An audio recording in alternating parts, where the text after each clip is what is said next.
Hello class. This video presentation is on the UN's 16th Sustainable Development Goal regarding peace, justice, and strong institutions. I'd like to take a couple minutes and discuss a couple key figures of this goal that are of interest to me and explain why. The UN notes that this goal is especially important because for any SDG to be achieved, it's imperative that a society exists peacefully and inclusively. This means that people of all ethnicities, genders, religions, or sexual orientations can live under the same laws without worrying about being discriminated against. The other key figure that this goal targets that is of interest to me is ending bribery and corruption. None of the other SDGs can be fully achievable without addressing this issue, which is directly to blame for keeping many people sick, hungry, and impoverished all over the world despite the incredible wealth that exists in the world.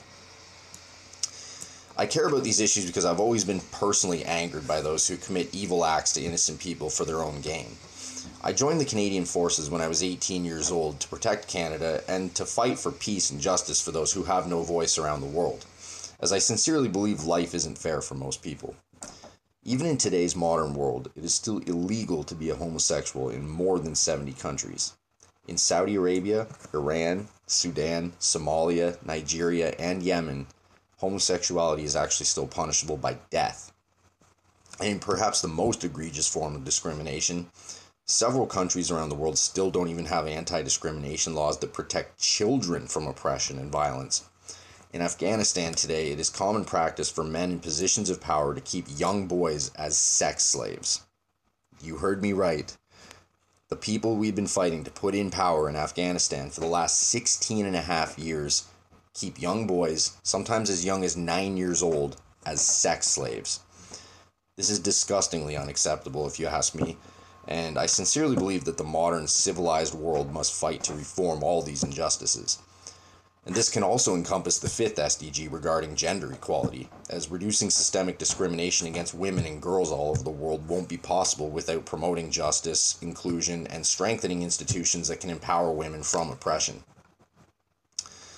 Regarding bribery and corruption, after my time in the Army, I spent more than 3 years backpacking around the world and had the opportunity to visit more than 40 countries.